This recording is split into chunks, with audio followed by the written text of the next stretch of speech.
जिनके गुणों के गान में वे वर्धमान महान जिन विचरे हमारे। समय सार परमागम के परिशिष्ट से में समागत 47 शक्तियों की चर्चा चल रही है। 6 प्रकार की भाव संबंधी भाव अभाव संबंधी शक्तियों की चर्चा में यह बात अत्यंत स्पष्ट की गई थी कि प्रत्येक द्रव्य की, प्रत्येक गुण की, प्रत्येक समय की पर्याय वो उस समय गारंटी से हो, इसके लिए एक स्वतंत्र शक्ति है जिसका नाम है भाव शक्ति।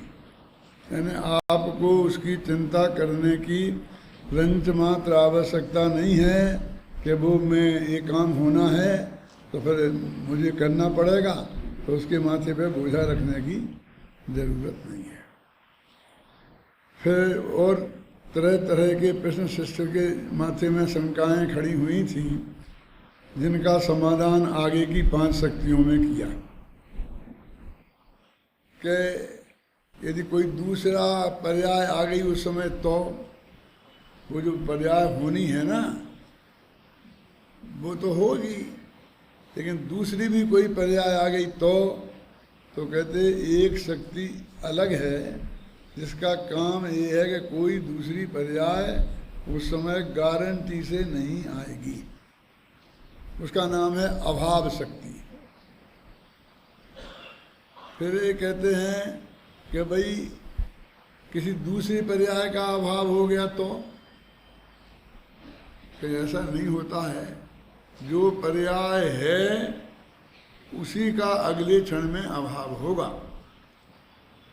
और ऐसी एक शक्ति है, उसका नाम है भाव अभाव शक्ति। माने भाव का ही अभाव होगा, गधे के सींग का अभाव नहीं होता है दुनिया में, जो है ही नहीं अभी उसका क्या अभाव होगा। फिर वो कहता है कि उसका तो अभाव अगले समय में होगा, लेकिन वो जो पर्याय आनी थी अगले समय में कि वो नहीं आके कोई और आ जाए तो कहते ऐसा नहीं होगा। जिसे अगले समय में आना है, जिसका अभी अभाव है, वो ही अगले समय में आएगी। उस शक्ति का नाम है अभाव भाव शक्ति। कि जची नहीं बात, यदि ये नहीं हुआ और फिर गड़बड़ हो गई तो आजकल कोई ठिकाना नहीं है, तो कहते नहीं, पक्की गारंटी है, जो होनी है वो ही होगी। इसका नाम भाव भाव शक्ति।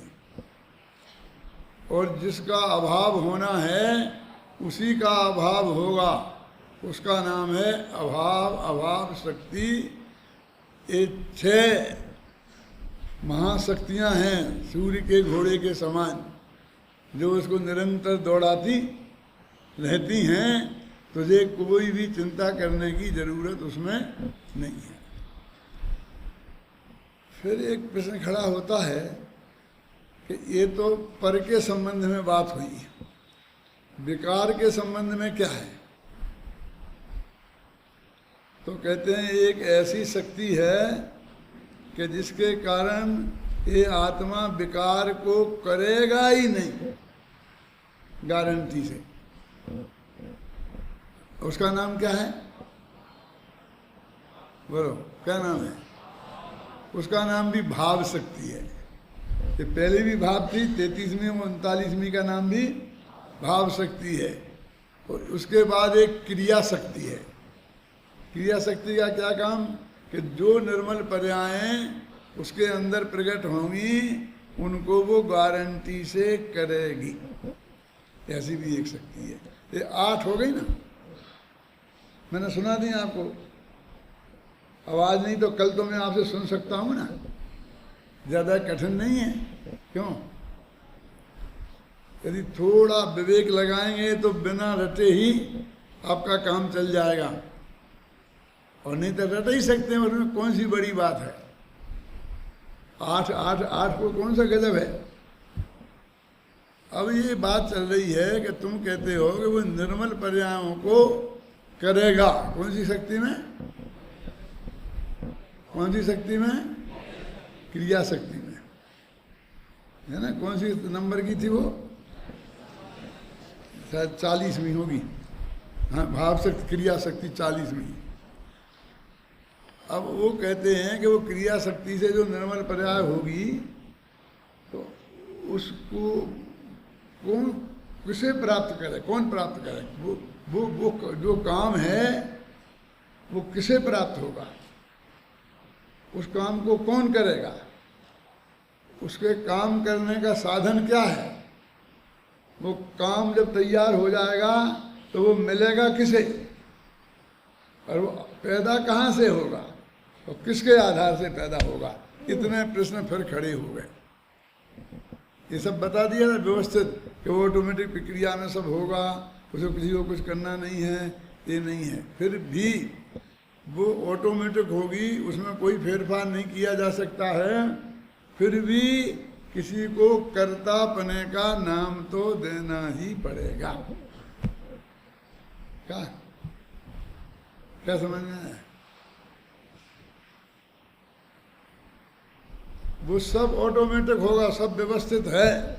और IAS ऑफिसरों ने, जो बड़े सेक्रेटरी हैं, उन्होंने सेक्रेटरी में बिल्कुल एक एक मिनट का कार्यक्रम सब नक्की कर दिया है, सबको बता दिया है। और एक एक चीज़ वहाँ सब व्यवस्थित रहेगी समय में। मिनिस्टर साहब को कुछ नहीं करना है। क्या पूरी गवर्नमेंट में IAS की लॉबी है, वो चलाती है। लेकिन नाम तो मिनिस्टर साहब का ही होगा कि उनने ये प्रश्न उठाया, कि उनने ये जवाब दिया, कि उनने ये प्रस्ताव रखा। बेटा ढंग से पढ़ ही नहीं पाए, मुश्किल से पढ़ें। अंग्रेजी में लिखा हो, अंग्रेजी आती नहीं हो, हिंदी में लिखा हो, दक्षिण भारत के हों, हिंदी आती नहीं हो, क्यों? समझ में आई ना? तो भी प्रस्तावक कौन होगा बोलो? पास होगा तो किसका प्रस्ताव पास होगा? समर्थन होगा तो किसके प्रस्ताव का समर्थन होगा? तो अभी इसमें कर्ता कर्म व्यवस्था क्या होगी? क्योंकि कर्ता कर्म की व्यवस्था तो जगत में है ही ना। तो यहाँ उन्होंने कहा, एक परिभाषा नई निकाली जो खुद अमृतचंद्राचार्य के कलश में है, यह परिणमति सकर्ता यत परिणामम भवेत तत कर्म, कि जो उस कार्य रूप परिणमित होगा बस वो ही करता होगा। कि चाहे वो करे कुछ, चाहे नहीं करे कि नहीं, कुछ नहीं, कोई नहीं, ये नहीं। मैं कर करके मर गया, क्या? अभी तो टाइप राइटर वगैरह आ गए और फिर कंप्यूटर आ गए। तो मैं पहले यहाँ आया था 47 वर्ष पहले। तो वो मैं लिखता था जो किताबें, और एक जो बाबू थे वो उसको नकल करते थे, नकल करते थे और फिर उसको प्रेस में भेजते करते थे। तो वो बाबू को क्या भ्रम हो गया कि वो उस पर लेखक लिखने लग गया, लेखक। तो प्रेस वालों ने पूछा कि तुम उसके लेखक हो, तुमने लिखा है ये लेख? कि नहीं, लिखा तो दादा ही ने है। फिर तुमने लेखक क्यों लिखा? लिखा तो मैंने ही है।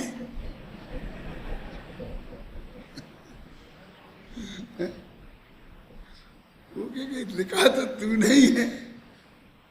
अरे वो सेक्रेटरी सचमुच कितना लिखता है, एक एक शब्द उसका बनाया हुआ होता है क्या? तूने तो शुरू उनने जल्दी जल्दी लिख दिया और तेरे को दे दिया, तो तूने तो उसे नकल करके व्यवस्था दी है सर, हैं? तो नकल करने वाला भी अपने को लेखक समझता है। और किसी को ऐसा देख दो बिना ही दिए और वो पढ़ ले लो, एक आध दो प्रूफ की गलतियां बता दे रहे, तो वो अपने को संपादक समझता है कि मेरा नाम संपादक में लिखा जाएगा कि नहीं। अभी पता नहीं है तुमसे जी कि संपादक किसे कहते हैं, संपादक का क्या काम होता है, ये पता नहीं है, बिल्कुल जानते ही नहीं है। ऐसे सैकड़ों संपादक हो गए अपने मुमुक्षु समाज में भी।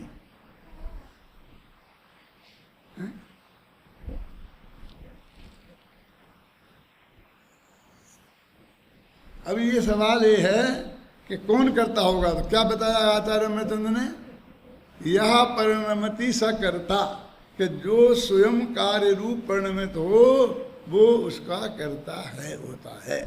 तो अब वो जो मान लो सम्मा दर्शन रूप पर्याय है, उसके रूप परिणमित हुआ आत्मा या श्रद्धा गुण, तो वो उसका कर्ता होगा।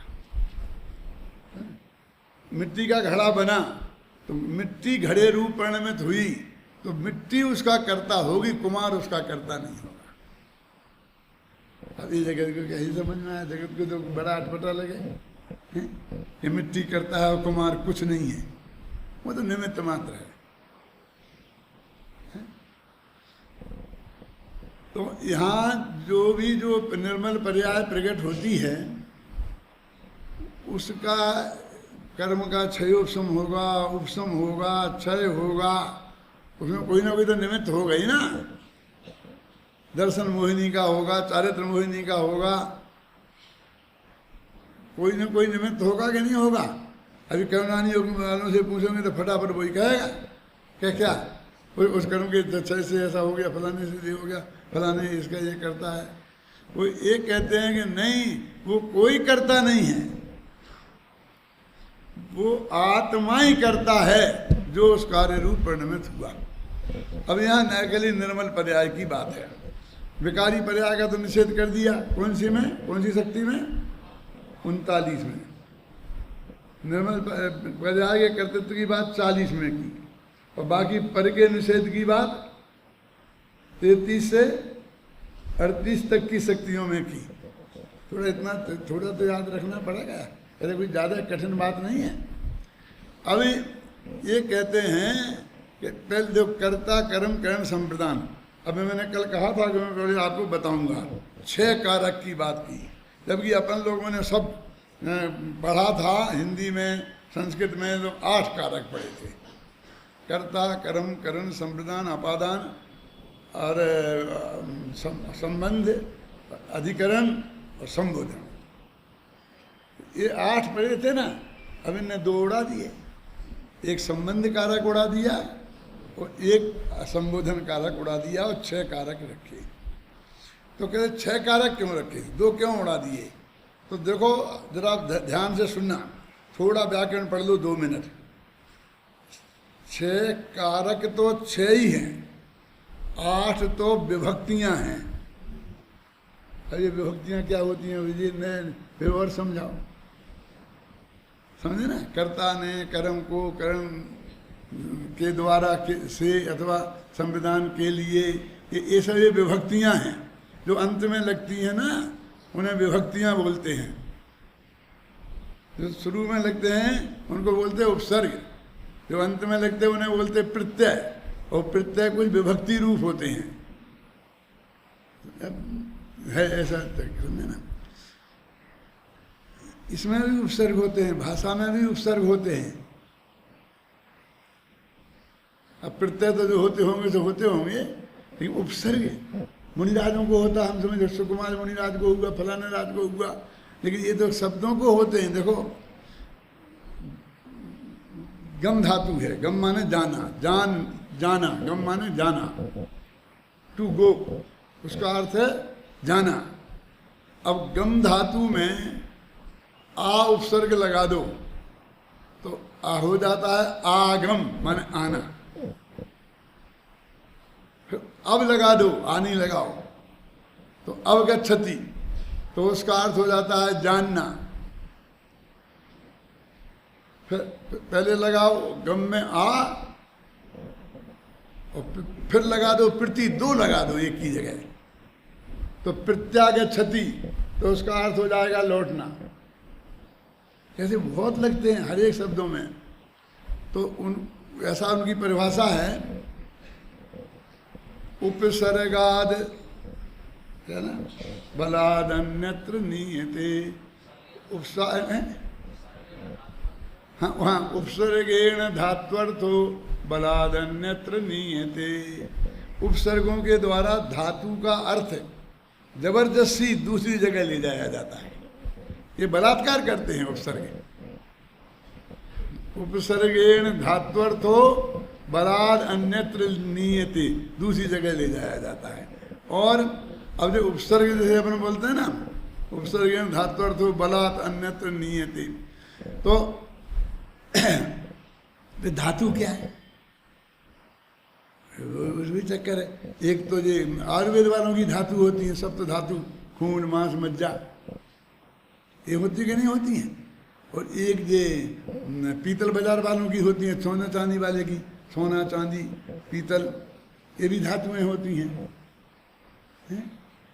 और हम भाषा वाले पंडितों की भी कुछ धातुएं होती हैं। क्या? जो धातु माने वो मूल शब्द, कि जिस शब्द का ही कोई एक अर्थ होता है और उससे फिर हजारों शब्द बन जाते हैं। माने मूल धातु ये है, मानो अरे सोना है तो सोने की कितनी चीजें बन सकती हैं, कितने प्रकार के गहने, फिर कटोरी, मंदिर जी का कलसा, हजारों चीजें बन जाती हैं, इसलिए उसे मूल धातु बोलते हैं, सोना बोलते हैं। ख्याल में है ना? ऐसे ये भाषा में गम धातु है। गम गच्छ काय के अर्थ में, गत्यर्थ में, जाने के अर्थ में, यहाँ से वहाँ जाते हैं, इसके अर्थ में गम धातु है, जिसका गच्छ रूप बन करके ऐसे रूप बनते हैं, गच्छति वगैरह, गच्छामि। तो ये इनके अभी 180 रूप तो मैं अभी बना के बता सकता हूँ। 10 लकार होते हैं, 2 पद होते हैं, आत्मने पद और परस्मयी पद, और तीसरा उभय पद। क्यों? और एक एक लकार में 3-3 वचन होते हैं, और एक एक वचन के 3-3 वो क्या होते हैं, भेद होते हैं ना, पुरुष होते हैं। अभी पुरुष को फिर समझाओगे ना, क्या कहते हैं, उत्तम पुरुष, मध्यम पुरुष, जघन्य पुरुष। पर ऐसे 9 बन गए, फिर 9 दूनी 18 बन गए, आत्मनिपद गए, ऐसे बन करके वो सारे मिलाते हैं 10 के, तो 180 शब्द बन जाते हैं, जिनके अलग अलग अर्थ होते हैं, लेकिन वो अर्थ उसी संबंधित होते हैं, थोड़ा सा फर्क पड़ता है। और जब उपसर्ग लगता है शुरू में और प्रत्यय लगते हैं बाद में, तो उपसर्ग से अर्थ बदल जाता है, और फिर उतने ही शब्द उसके फिर बन जाएंगे। आगच्छति के बने, जितने गच्छति के बने थे उतने ही आगच्छति के बन गए, और फिर अवगच्छति के भी उतने बन जाएंगे, प्रत्यागच्छति के भी उतने ही बन जाएंगे। ऐसे हजारों शब्द बन जाते हैं एक धातु से। मैं तो भैया व्याकरण का आदमी नहीं हूँ, ये तो मैंने अपने 11 वर्ष की उम्र में मुरैना विद्यालय में जो पढ़े थे उसके आधार पर बोलता हूँ बस, तब से मैंने देखा भी नहीं है उसे। ये कोई बड़ी बात नहीं है, हमारे सब जानते हैं विद्यार्थी, अब ये सब जान रहे होंगे हैं, इनकी कहते हैं लोणी मुस्कुरा रही है, वो सब समझते हैं कि क्या है, क्या कह रहा हूँ मैं, हैं? उनकी समझ में सब आता है। तो अब ये कहते हैं कि ये कारक है। अब अध्यात्म में कहता है कि 8 नहीं, 8 तो विभक्तियां हैं, 8 कारक नहीं है, कारक 6 हैं। क्यों? कि एक संबंध जो कारक है वो कारक नहीं हो सकता। तो क्योंकि कारक किसे कहते हैं, फिर इसकी परिभाषा लाओ। रमेश कई दफे बता चुके हैं आप इस प्रवचन में, तुम्हें तो मालूम होगी। कारक की परिभाषा क्या है? जिसका सीधा क्रिया के साथ संबंध हो उसे कारक कहते हैं। सुना क्या? तो कर्ता का क्रिया के साथ होता है, राम जाता है तो जाता है क्रिया है, तो राम पे असर हुआ ना, सीधा संबंध हुआ ना क्रिया के साथ, राम को जाना पड़ेगा। फिर कर्म का भी असर होता है, करण का भी होता है, संप्रदान का भी होता है, अपादान का भी होता है, अधिकरण, लेकिन संबंध कारक का कोई असर नहीं होता, इसलिए वो कारक नहीं है। तो क्या है संबंध कारक? देखो, राम की पत्नी का नाम सीता था, वो सीता को साथ लेकर जंगल गए थे। अब कौन राम? रामऊ रामा होते ना, रामऊ दो राम हो गए ना। रामऊ का अर्थ क्या हो गया? 2 राम हो गए। कौन कौन? ये पता नहीं है। एक दाशरथी राम और एक परशुराम। ये सब बता रहा हूँ। देखो तुम से पूछ रहे सब प्रमाणित करेंगे। दो राम, रामऊ, रामऊ माने दो राम। तो दो राम कौन? कि एक दाशरथी माने दशरथ के बेटे राम, और एक परशुराम, समझ गए ना, वो परसा वाले राम। तो दो राम हो गए, रामा रामऊ, समझ गए ना, दो राम हो गए। तो ऐसे ही यहाँ ये कहते हैं कि तो कौन सा राम? तो ये बताने के लिए कहा दाशरथी राम। तो दशरथ का संबंध है राम के साथ, और राम का संबंध है क्रिया के साथ, जाने आने के साथ, जंगल में जाने के साथ, सीता के पति होने के साथ। लेकिन दशरथ का कोई संबंध नहीं है। दशरथ का बेटा राम जंगल में गया तो दशरथ को एक कदम नहीं चलना पड़ा, समझिए ना। तो क्रिया का प्रभाव जिससे संबंध है उस पर नहीं पड़ता, समझ में आई ना। इसलिए संबंध कारक नहीं है। परमात्मा में याद रहेगा, इतना तो पढ़ना पड़ेगा, मेरे पास रहोगे तो। समझ में आया क्या? क्यों बबलू, सोचा था कभी ये था? और हमारे विद्यार्थी शायद समझते होंगे ये कारक क्यों नहीं है। मैं तो कई दफे प्रवचन किए समय सार की इस मामले में, तब मैंने ये बताया क्या है, समझे, संबंध कारक क्यों नहीं है। और संबोधन के संबोधन में तो हे राम, तो इस जो हे राम वाला राम है ना, इसका क्रिया से कोई संबंध नहीं होता, समझ गए ना। जो भी हम क्रिया बोलेंगे, इसलिए ये दो हटा दिए और उनने 6 कारक रखे। क्यों दादा, आपने बताया थे क्या आपकी 6 कारक की क्लास में बताए हैं? देखो, क्यों नहीं बताएंगे?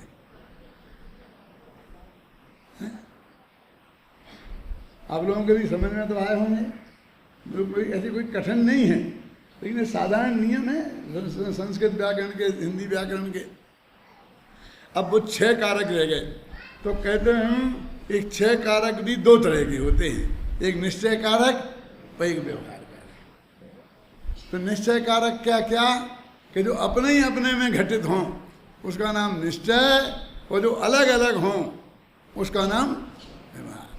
अभी एक राजवार्तिक में एक श्लोक दिया है, वृक्षा तिष्ठति कानने कुसुमते वृक्षम लता संसृता वृक्षेणा विहतो चमु निपतितो वृक्षाय देयं जलम वृक्षात् पतति पत्राणि, ऐसा है ना, वृक्षस्य शाखोन्नता वृक्षे नीणमिदं कृदं शकुनिनां हे वृक्ष किं कंपसे। 8 विभक्तियां एक अकेले वृक्ष पे लगाएं, एक वृक्ष वो 8 विभक्तियां क्या? वृक्षा तिष्ठति कानने, जंगल में वृक्ष खड़ा है, करता हो गया वृक्ष। और वृक्षम लता संसृता, और वृक्ष के ऊपर बेल लिपटी है, आश्रय लिया है, तो वृक्ष कर्म हो गया। और वृक्ष से हाथी बंधा है, करण हो गया। और वृक्षाय देयम जलम, अरे वृक्ष को पानी दो नहीं तो सूख जाएगा, तो संप्रदान हो गया। और वृक्षात् पत्राणि पतंती, वृक्ष से पत्ते गिरते हैं तो अपादान हो गया। और वृक्षस्य शाखोन्नता, वृक्ष की शाखाएं बहुत लंबी लंबी हैं, फैली हुई हैं। और वृक्षे नीणमिदं कृतं शकुनिना, ये वृक्ष में पक्षियों ने घोंसले बना रखे हैं। वृक्षे नीण कृतं शकुनिना, पक्षियों ने वृक्ष में क्या बना रखे हैं? घोंसले। हे वृक्ष किम कंपसे, हे वृक्ष तुम कांपते क्यों हो? किसका डर है तुम्हें? कांपता है ना वृक्ष। हे वृक्ष किम कंपसे, क्यों कांपते हो तुम? तो 8 विभक्तियां एक वृक्ष पे लगाई। क्यों? ये किसने लगाया? अकलंग ने कोट किया। लेकिन ब्राह्मणों में जाके देखा तो उन्हें वृक्ष पसंद नहीं आया, तो उन्होंने कहा रामो राजमणि सदा विजयते रामम रमेशम नमा। रामेणाविहतो निशाचर चमू रामस्य तस्मै नमः। क्या था क्या? रामात् नास्ति परायणं परतरं रामस्य दासोऽस्म्यहं रामे चित्तलयामन् भवतु सदा मे हे राम माम उद्धर। आया अर्थ? कुछ तो समझ में आया होगा ना। राम राम राजाओं में श्रेष्ठ हैं, वे हमेशा जयवंत बढ़ते हैं, तो राम करता हो गए। और रामम रमेशम रमा, रमा के पति राम, रमा माने उनकी सीता। राम रमापति कर धन लेऊ खींचते चाप मिटे संदेहू। तो तुलसीदास ने लिखा ना, राम कौन राम? कौन सा राम? दाशरथी राम कि नहीं? रमापति राम। दशरथ का बेटा भी तो है वो। फिर यहाँ रमापति, दशरथ का बेटा कब? जब वनवास मिला तब। ये नहीं आया समझ में। देखो श्री कृष्ण गोपी वल्लभ भी हैं, है ना, और कंसारी भी हैं, कंस के शत्रु भी हैं और गोपियों के प्यारे भी हैं। लेकिन जब कीड़ा की बात चल रही हो तो गोपी वल्लभ लिखना पड़ेगा, और जब युद्ध की बात चल रही हो तो कंसारी लिखना पड़ेगा, मुरारी लिखना पड़ेगा। समझ में आए ना? तो राम में, अब यहाँ कौन? रमापति, क्योंकि अभी सब स्वयंवर की बात चल रही है। समझ गया ना? राम रमापति। कौन से राम? परशुराम नहीं। परशुराम ने तो झगड़ा पैदा किया था। कौन से राम? दाशरथी भी नहीं, तो कौन से? रमापति राम ने हाथ में धनुष लिया, कर धन लेहू। समझ में आई ना? राम में रमापति करे धन लेऊ, हाथ में धनुष लिया और खींचते चाप। जब उन्होंने ऐसा खींचा उसको, मिटे संदेहू, तो राजा जनक का संदेह मिट गया, सबका संदेह मिट गया। काहे का संदेह? उन्हें ये संदेह हो गया था कि अब तो सीता को धनुष तोड़ नहीं पाएगा शिव जी का, तो सीता बिना विवाही रह जाएगी। सीता की शादी हो पाएगी कि नहीं, इसके बारे में संदेह खड़ा हो गया था। और जब उन्होंने खींच दिया, तो चढ़ाने की तो बात थी ना, वो धनुष को चढ़ाना, वो इतना जबरदस्त था कि उसको ऐसा खींच के चढ़ा भी नहीं सकता था कोई, ऐसा ला नहीं सकता था। चलाना नहीं, चढ़ाना। क्या समझ गया ना? राम में रमापति कर धन लेऊ और खींचते चाप मिटा संदेहू। संदेह मिट गया। हाँ, जय जय के नारे लग गए, हो गया हो गया हो गया, अब तो सीता की शादी हो जाएगी। तो परशुराम आ गया वहां से, हाँ किसने तोड़ा है मेरे धनुष? मेरे गुरु का है, वो शिव जी का धनुष था ना, और जो परशुराम था वो शिव जी का भगत था। तो उसने कहा किसने तोड़ा है शिव धनुष को? और सामने झगड़ा खड़ा हुआ। जो भी, मुझे रामायण नहीं सुनाना है मैं तो सिर्फ बता रहा हूँ कि शब्दों का भी प्रयोग कैसा कैसा होता है, और उसकी भी थोड़ी प्रकृति हमको समझना चाहिए। कहाँ किस तरह से प्रयोग होते हैं वो शब्द। इतने नाम कैसे हो जाते हैं? ऐसे ही तो हो जाते हैं ना इतने नाम। मैंने वो जो दिनकर महाकवि हुआ ना, तो उसने एक कविता लिखी है हिमालय के प्रति। सुनी होगी कभी? मैंने नहीं सुनाई, मैंने तो सुनाई है। हिमालय के प्रति एक कविता लिखी बसंत भाई, कि हिमालय से कहते हैं कि तू बड़ा हमारा रक्षक बनता है और हमारी ये दुर्दशा हो रही है। ये विदेशियों ने आकर के हमारा कितना मान मर्दन किया है, हैं? और तुम चुपचाप खड़ा खड़ा देखता रहा। तो वो क्या कहते हैं ना, कि वो युधिष्ठिर, अर्जुन, भीम, ये सब कैलाश पर्वत पर तपश्चर्या करके हिमालय पर और ऊपर जा रहे थे स्वर्ग। तो इसने एप्लीकेशन भेजी। किसने? दिनकर कवि ने। हिमालय की वृत्ति क्या कि हे हिमालय, तू भेजना युधिष्ठिर को यहाँ युधिष्ठिर को मत भेजना, हमें जरूरत नहीं है। उनने बहुत धर्मोपदेश दिया, कुछ नहीं हुआ धर्मोपदेश से। क्या तू भेजना युधिष्ठिर को यहाँ, जाने दे उनको स्वर्ग धीर, उन्हें तो स्वर्ग में जाने दो, वहीं अच्छा है, वे वहीं बैठेंगे, अच्छा रहेगा। जाने दे उनको स्वर्ग धीर, तू फिर हमें गांडीव गधा और लौटा दे अर्जुन भीम वीर।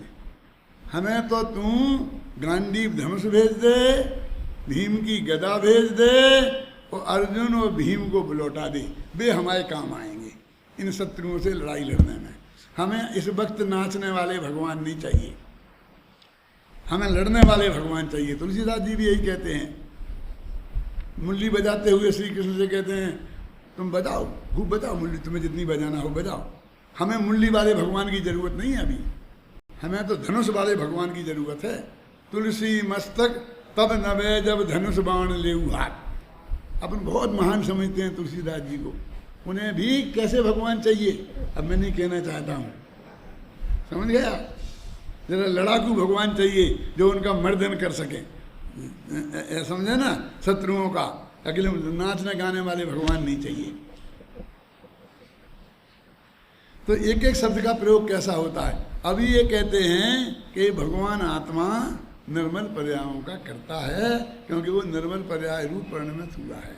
अब सुनना, क्या वो करता है तो वो तो हमारे हाथ में रहा ना, क्या कि निर्मल पर्याय को तो हम कर सकते हैं। अब तक तो तुम हमें उसको भी नहीं कर सकते, उसको भी हाँ कर सकते हो, लेकिन किसको, जो जिस समय पर्याय होनी है, जो अनंत काल पहले से नक्की है, उसमें फेर फार करके तुम कुछ नहीं कर सकते, पर उसी रूप परिणमित होगे, इसी का नाम है कि तुम करता हो। क्यों अनेकान, कितनी हाइट है तुम्हारी, घबराना नहीं, कितना वजन है, तो इतना क्यों किया, कहता मैंने क्या किया, ये तो अपने आप ही हो गया है ना। अरे तो अपने आप हो गया, उसी के कर्ता तुम हो, समझे ना। यह परिणमति, तुम उस रूप परिणमित हुए हो ना, समझ में आएगी नहीं बात। जो जिस रूप परिणमित हो उसको उसने दंश मात्र भी फेरफार नहीं किया, कर सकता नहीं। ऐसे कर्तृत्व के मोह में मत फंस जाना कि मेरे हाथ में कोई जिम्मेवारी आ रही, कुछ नहीं है। वो जो परिणमित जिस रूप, जिस निर्मल पर्याय रूप तुम परिणमित होगे, उसी के कर्ता तुम कहलाओगे, ऐसे कर्ता। और कर्म कि वो जो पर्याय होगी, निर्मल पर्याय होगी, कौन सी सम्यक दर्शन, अपन ने सम्यक दर्शन मान ली ना, तो वो सम्यक दर्शन पर्याय को तुम प्राप्त करोगे। जो प्राप्त किया जाता है उसे कर्म कहते हैं। जो परिणमित होता है उसे कर्ता कहते हैं, और जो प्राप्त किया जाता है उसे कर्म कहते हैं। जिस साधन से प्राप्त किया जाता है उसे कर्ण कहते हैं। साधक तमम कर्णम। साधक तमम कर्णम माने क्या कि एक तो होता है साधक, एक साधक तर और एक साधक तम। ये तारतम्य तो तुम समझते होगे ना, गुड बेटर बेस्ट, ये अंग्रेजी में क्या डिग्री बोलते हैं, क्या बोलते हैं। तो एक तो हमारे साधन है और एक फिर साधक तर है। बहुत से साधनों में ये महत्वपूर्ण साधन है। और एक साधक तम, सर्वश्रेष्ठ साधन कि जिसके होने पर काम नियम से हो और जिसके बिना काम नहीं हो, उसे बोलते हैं साधक तम। अब वो कर्ण कहलाता है। तो तुम्हारे बिना काम नहीं होगा तो तुम ही साधक तम।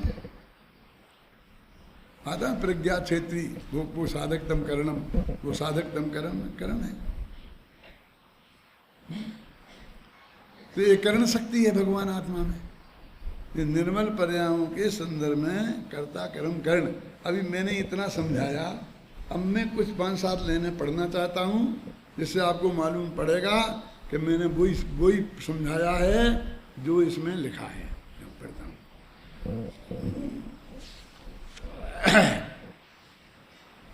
समय सार का पेज नंबर 620, और इसमें भी होगा, पेज नंबर निकाल लो। इसमें है 444, है ना। कर्म शक्ति और कर्तृत्व शक्ति को आत्मख्याति में इस प्रकार स्पष्ट किया गया है। ये आत्मख्याति है, ऊपर संस्कृत में है, नीचे उसकी हिंदी में पढ़ रहा हूँ। कर्म शक्ति प्राप्यमान सिद्ध रूप भावमयी है, और कर्तृत्व शक्ति होने रूप और सिद्ध रूप भाव से भावकत्वमयी है। ये इसकी परिभाषा है। इसको समझना नहीं आता क्या? एक गुरुदेव ने कैसे समझा होगा ऐसी संस्कृत को, और जिसमें एक तो थी नहीं हिंदी, और थी तो बस इतनी सी थी, 1 लाइन की कि 2 लाइन की, कोई थी नहीं। देखो, भगवान आत्मा में जीवत्वादि अनंत शक्तियों में एक कर्म नाम की शक्ति भी है, और एक कर्तृत्व नाम की शक्ति भी है। इन शक्तियों के कारण ही यह भगवान आत्मा अपने सम्यक दर्शनादि निर्मल परिणामों को प्राप्त करता है और उन्हें करता भी है। कर्म शक्ति के कारण प्राप्त करता है और कर्तृत्व शक्ति के कारण उन्हें करता है। देखो, पहले तो कर्ता कर्म होता है, कर्ता पहले होता है, कर्म बाद में। इसमें कर्म शक्ति पहले है और कर्ती शक्ति बाद में है ना। यह भगवान आत्मा ना तो पर को प्राप्त करता है, देखो, और ना पर का करता ही है। इसी प्रकार रागादि विकारी भावों को प्राप्त करे या करे, ऐसी भी कोई शक्ति आत्मा में नहीं है। ये गुरुदेव जो बार बार बोलते हैं, राग को करे ऐसी कोई शक्ति आत्मा में नहीं है। वो करे कोई शक्ति नहीं है, वही 47 शक्तियों की बात करते हैं वो। इन 47 शक्तियों में कोई शक्ति नहीं है, और अनंत शक्तियों में भी कोई शक्ति ऐसी नहीं है कि जो राग आदि को करे। अब तो कैसे बोलते कोई ऐसी बोल दिया कि कोई शक्ति नहीं है, कोई शक्ति नहीं है। हाँ, अपने सम्यक दर्शनादि निर्मल परिणामों को प्राप्त करने और करने की शक्ति, प्राप्त करने और करने माने कर्ता, और प्राप्त करने माने कर्म, करने की शक्ति इसमें अवश्य है। निर्मल परिणामों को करने की शक्ति का नाम कर्तृत्व शक्ति है, और इन्हें प्राप्त करने की शक्ति का नाम कर्म शक्ति है। तात्पर्य यह है कि अपने निर्मल परिणामों को करने या प्राप्त करने के लिए इस भगवान आत्मा को पर की ओर झांकने की कोई आवश्यकता नहीं है। बस तो जब ये कुछ करता ही नहीं है, करना ही नहीं है, फेर ही फार नहीं कर सकता है, तो काय को जबरदस्ती उसे करता और कर्म कह रहे हो? क्योंकि हमने जिसको कर्ता कर्म मान रखा है, वो जैसा कर्ता हम बनना चाहते हैं और जैसा कर्म रूप से हम प्राप्त करना चाहते हैं, वैसा तो कुछ है नहीं। तो वो कहते हैं कि ये पोस्ट भर जाए ना, तो 1000 आदमियों की निगाह खराब नहीं हो। समझ में आया? नहीं आया? देखो समझाता हूँ। बहुत पुरानी बात है टोरंटो की। वहाँ एक बहन थी, वो समाज की अध्यक्ष थी। नाम मुझे अभी याद नहीं आ रहा, आ जाएगा थोड़ी देर में, मैं बता दूंगा। वो समाज की अध्यक्ष थी, शायद तुम्हें बताया था ना संजीव। तो हम उनके घर भी ठहरे थे और वो बराबर प्रवचन वचन किए थे 1 साल। फिर 2-4 साल बाद जब हम गए तो वो विधवा हो गई थी। विधवा हो गई थी तो हम बैठने भी गए और सब बात हुई। फिर तीसरी बार गए हम, तो टोरंटो भी कम से कम 10-15 बार तो हो ही आए। तो वो बहन एकदम अप टू डेट बुजुर्ग थी, 50-55 वर्ष से कम की नहीं होगी, बिल्कुल अप टू डेट। समझ गए ना आप? जैसे आप पहचान नहीं पाएंगे ये विधवा है कि सधवा है कि कुमारी है कि ऐसी थी, तो हमको देख करके बहुत अटपटा लगा, क्योंकि उसके विचार शुद्ध सात्विक थे, स्वाध्याय करती थी, तो हम ऐसी कल्पना नहीं करते थे। तो वहाँ महिलाएं आगे मेरे से बोलती हैं, सब चर्चा करती हैं, प्रश्नोत्तर करती हैं। तो हमने उनकी निगाह से देखा तो वो समझ गई कि इनको ये अटपटा क्यों लग रहा है। ज्ञानचंद जी, क्या नाम था उसका? चलो, वो फिर उसने हमको बताया क्या कि दादा यहाँ पर ऐसा रिवाज है कि यदि हम वैसे रहें जैसे विधवा जैसे, तो सब लोग ये समझते हैं कि एक खाली है, वो इस बात की निशानी होती है कि हमें योग्य पति चाहिए। तो 50 आदमी ऑफर देते हैं, सुबह से शाम तक ऑफर आते हैं, उन्हें मना करते करते परेशान हो जाए। और हम ऐसे रहें जैसे बिल्कुल हम पति हैं, सब ऐसा बिल्कुल, तो सब समझते हैं इंगेज है, वो तो इंगेज है, उसके इंगेज नहीं बोलते हैं, बस वो तो है, उसका मतलब पति है, तो कोई सब कोई छेड़ा, वो छेड़खानी शुरू हो जाती। बोलो क्या करें?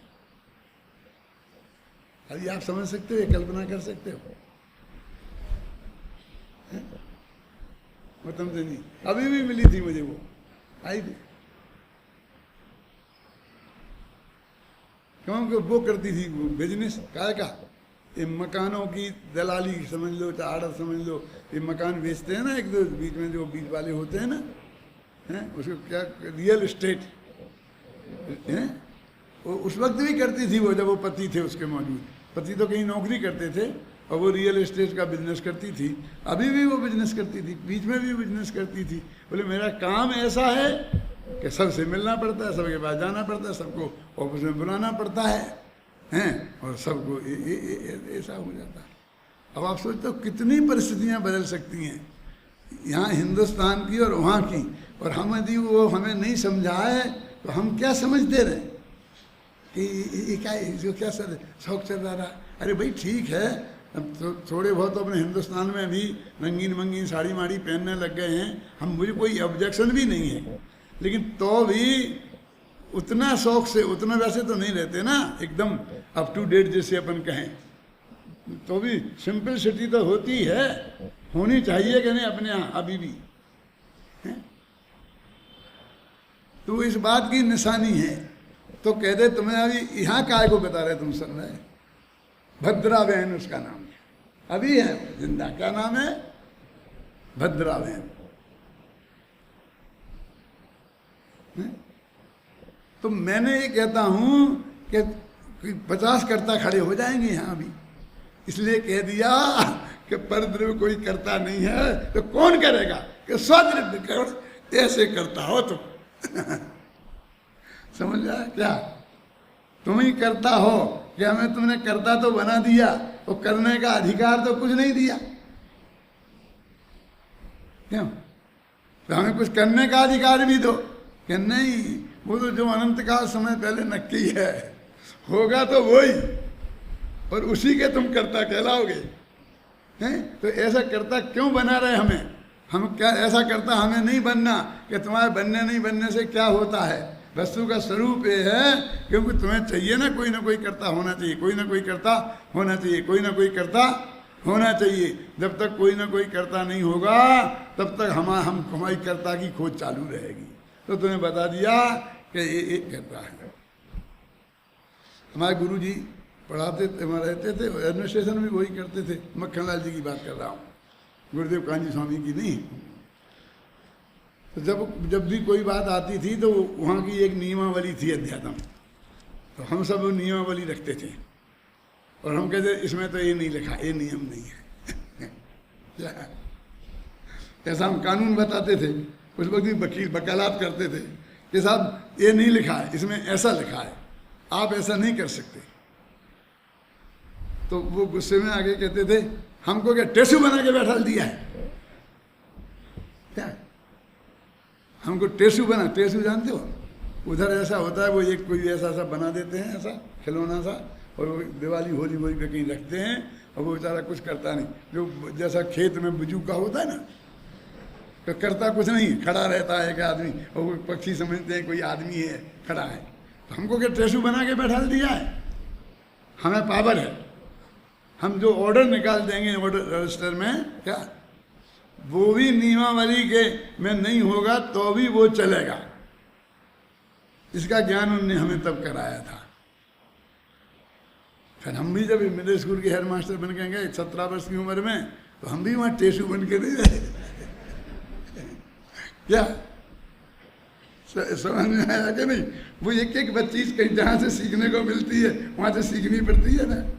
तो यहाँ टेसू बना के बैठाया है, समझ लो आप कि आप करता हो, आपको करना कुछ नहीं है।